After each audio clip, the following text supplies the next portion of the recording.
Conférence de presse un peu particulière. Les mots forts de Mister Allegri, l'équipe ne doit pas être gênée de défendre. Et j'ai une mauvaise nouvelle concernant Pulisic. Donc si vous voulez tout savoir, restez bien avec moi jusqu'à la fin de ma vidéo. Mais avant toute chose, bonjour à vous Milanistes, j'espère que vous allez bien. Bienvenue sur ma chaîne YouTube. Juste un petit service, n'oubliez pas de liker ma vidéo, faire un petit commentaire et vous abonner à ma chaîne. Conférence de presse de Mister Allegri qui s'est déroulée 48 heures avant le match contre la Lazio.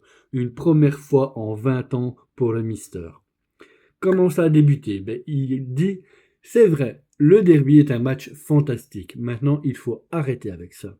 Dans 48 heures, nous jouons un nouveau match contre la Lazio, qui est une équipe, à mon point de vue, qui est sous-estimée. Une équipe qui est physique, qui est technique, qui joue un jeu moderne. Des joueurs de valeur qui sont très bien entraînés par Gasperini. Sur les 10 dernières années, l'équipe a gagné pas mal de trophées, comme une Coupe d'Italie et des qualifications sur la Ligue des Champions. Une équipe qui est forte, qui est organisée, et il faudra rester concentré car ça va être un match difficile. Puis il parle de ses joueurs et dit Christian Pulisic.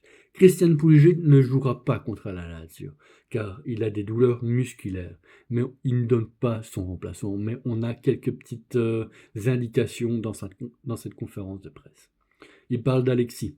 Alexis va beaucoup mieux, il a eu un problème de dos, mais maintenant il va bien, il sera disponible pour le match contre la Lazio.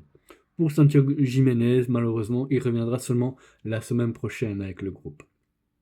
À propos de Leao, il dit « Je n'essaye pas de le changer. Il a déjà 4 goals à son actif. Il a toutes les caractéristiques pour être l'attaquant de pointe. Il a du physique pour tenir le ballon. Il a un bon jeu de tête dans la surface de réparation. Et surtout, vu que maintenant il est plus centré, il peut aider beaucoup plus l'équipe à faire un travail défensif. Les joueurs se démarquent quand ils ont conscience qu'ils doivent se mettre au service de l'équipe. » Très très belle parole de Mister Allegri pour finir cette phrase. Pourquoi? Parce que en début de saison, vous saviez, Léo avait du mal un petit peu avec ce poste-là. Et là, Mister commence à voir vraiment son évolution. Et même ses coéquipiers, j'ai même entendu une interview de Rabiot qui donnait des compliments à ce sujet à Léo. Bon, continuons. Maintenant, il parle un peu des joueurs qui ont un peu moins de minutes dans les jambes, comme Christopher Nkunku. Nkunku, c'est l'un des derniers joueurs à être arrivé en transfert. Il s'est peu entraîné avec son ancien club. Lui aussi, il lui faudra du temps pour s'adapter au championnat italien. Mais c'est un garçon qui a beaucoup de qualités, qui est technique et qui est très rapide. Ses coéquipiers ont confiance en lui comme moi j'ai confiance en lui. Puis il parle de Jachari. Jachari, c'est un joueur qui joue souvent derrière la défense, mais il peut jouer aussi comme milieu de terrain. C'est un garçon de caractère qui a beaucoup de volonté. Milan a fait une belle acquisition avec lui. Mais il faut encore beaucoup de temps car il ne s'est pas beaucoup entraîné avec nous. Il faut qu'il comprenne les automatismes de l'équipe. Lui aussi va bien et il sera à disposition. Puis il continue avec Mike Maignan. Mike Maignan est l'un des 3 meilleurs gardiens qui existent pour l'instant. On parle beaucoup, c'est vrai, mais ça ne concerne vraiment que le football et pas une question financière et de contrat. Je suis sûr que le club fera ce qu'il faut. Il continue avec Loftus-Cheek. Loftus-Cheek est un joueur qui est fiable. Il peut jouer derrière l'attaquant ou même en milieu de terrain, voire sur les extérieurs. C'est un garçon qui est très sérieux, qui est très professionnel et j'en suis vraiment content. Je suis aussi content d'Alexis car il a vraiment beaucoup évolué. Pour son dernier match contre l'Inter, il a fait une belle prestation, la meilleure depuis le début de la saison, car il a joué une partie intense, que ce soit sur le point de vue technique comme tactique. Il a une grande marge d'évolution et de plus, c'est un garçon généreux. Il finit sur quelques mots du match contre l'Inter.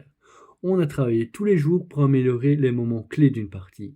Et contre l'Inter, on a eu quelques situations en première mi-temps. On aurait pu mieux faire. Faire un choix différent de passe ou un jeu rapide. On a besoin d'augmenter la concentration, car on a pris 5 goals contre les petites équipes, la Cremonese, Pisa et Parme. Il ne faut pas oublier qu'après 12 journées de championnat, il y a 7 points entre les 7 premiers du classement, et la Lazio en fait partie. Nous sommes à 25 points et en théorie, il en faut encore 51 pour arriver dans les 4 premiers du championnat. Et aussi, surtout, pour se qualifier pour la Ligue des Champions, qui est l'objectif principal. J'ai une équipe qui a faim de résultats, qui a faim de victoires, qui, quand a la balle, elle doit marquer. Et on a énormément eu d'occasions pour mettre des buts. C'est vrai qu'il y a encore pas mal de phases de jeu à améliorer. Mais l'équipe doit bien comprendre une chose, ce n'est pas gênant de défendre. Les défenseurs devraient avoir faim de défendre, avoir le goût de défendre, le goût du duel contre l'adversaire. Et en tout cas, sur ce point de vue-là, l'équipe s'est vachement améliorée. Voilà comment il clôture la conférence de presse. Dernière petite chose, les formations officielles, comme d'habitude, on a une formation type, Mike Maignan, les 3 défenseurs, Tomori, Gabbia et Pavlovic. On retrouve au milieu de terrain Bartesali, qui est plus apprécié qu'Estupinian, Fofana, Luka Modric, Rabiot et Salamakers. Et juste un petit doute en attaque, Rafaleo sûr, mais peut-être soit Nkunku, soit Le Fouché. Ça, on verra bien en dernière minute pour le match contre la Lazio. Voilà, ce sera tout pour aujourd'hui. J'espère que vous avez aimé ma vidéo. Donc n'oubliez pas un petit like, un petit commentaire, vous abonner à ma chaîne. Merci beaucoup. Et pour demain, Milan va gagner. Forza Milan, per sempre. Sempre insieme a te sarò.